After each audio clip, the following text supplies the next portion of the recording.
दोस्तों मेरी एक और वीडियो में आपका स्वागत है। आज हम डिस्कस करने वाले हैं वू कैन रिवीजन। ठीक है, यहाँ पे हम रिवीजन का मतलब लैंड रिवीजन की बात नहीं कर रहे हैं, हम यहाँ पे रिवीजन की बात कर रहे हैं। अगर किसी ने किसी के ऊपर डिस्प्यूट डाला लैंड का तो उसको रिवाइज कैसे किया जा सकता है, उस चीज़ की रिवीजन की बात कर रहे हैं। और power to call the record, और पावर किसके पास है, एक रिकॉर्ड को कॉल करने की।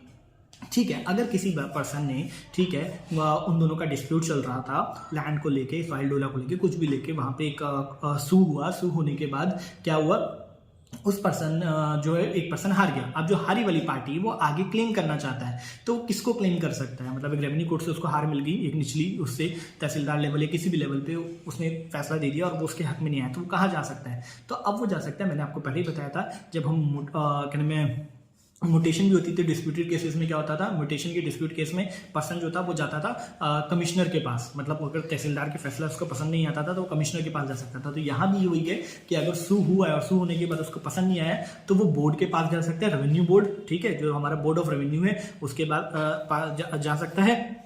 और जो कमिश्नर है, कमिश्नर ऑफ रेवेन्यू है, उसके पास जा सकते हैं। इन दोनों के पास ही वो जा सकता है। ठीक है, ये सेक्शन कहने में 210 के अंदर डिफाइन किया गया है। ठीक है, बोर्ड ऑफ रेवेन्यू और कमिश्नर की वो उनके पास जा सकता है। और तीसरा केसेस और भी होते हैं, वो एसडीओ को मैं डिस्कस नहीं कर रहा हूँ, सेक्शन 7 के हिसाब से एसडीओ के पास भी जा सकता है।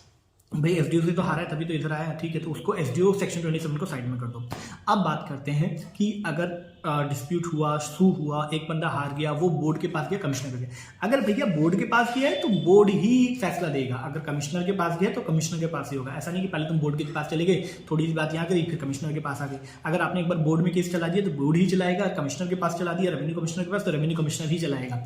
इसके बाद होता है एनी केस। ठीक है, अभी कब के कौन से केसेस के अंदर जो रेवेन्यू बोर्ड है या फिर कमिश्नर है वो कब इस केस को ले सकते हैं? भाई वो तब ले सकते हैं कि जब जो सेम केस है वो उनके किसी सब कोऑर्डिनेट उस मतलब रेवेन्यू कोर्ट में चल रहा हो, मतलब जो उनके अधिकार क्षेत्र में जो आते हैं उसमें चल रहा हो, तो भाई वो उस केस को अपने कोर्ट में मंगा सकते हैं, या फिर उनके कोर्ट में अगर अपील होगी तो वो उसको देख सकते हैं, अगर उनके सब कोऑर्डिनेट कोर्ट में चल रहा है।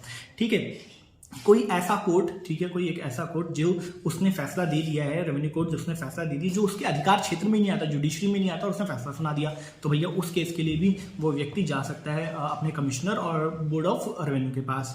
कोई ऐसा केस जो उसके अधिकार क्षेत्र में आता है किसी कहने में किसी कोर्ट के, ठीक है, रेवेन्यू कोर्ट के, बट वो उस पर फैसला ही नहीं ले रहा, वो उस पर एक्शन ही नहीं ले रहा, कह रहा भाई भाड़ में जाओ, तेल लगाओ, वो एक्शन ही नहीं लेता, तब उस केस में भी आप कमिश्नर और बोर्ड के पास जा सकते हैं। ठीक है, जुडिशरी में आता है तो भी जा सकते हैं, नहीं आता तब भी आता है। जुडिशरी में आया, गलत डिसीजन दे दिया, जुडिशरी में आया, नहीं गलत डिसीजन, मतलब कुछ कर ही नहीं रहे, दोनों ही केसेस में बोर्ड और कमिश्नर के पास जाया जा सकता है।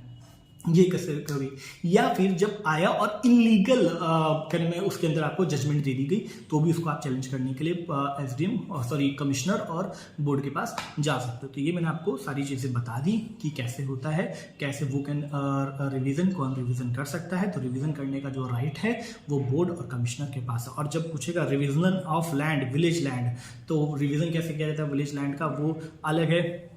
सुपरविजन रिकॉर्ड और ऑपरेशन रिकॉर्ड के थ्रू जो हम करते हैं, ठीक है, वो एक अलग चीज़ है जिसके अंदर कमिश्नर अपॉइंट किया जाता है और फिर वो रिवाइज करता है खतनी वतनी को, वो एक डिफरेंट चीज़ है, इसको कंफ्यूज मत कीजिएगा इस चीज़ से।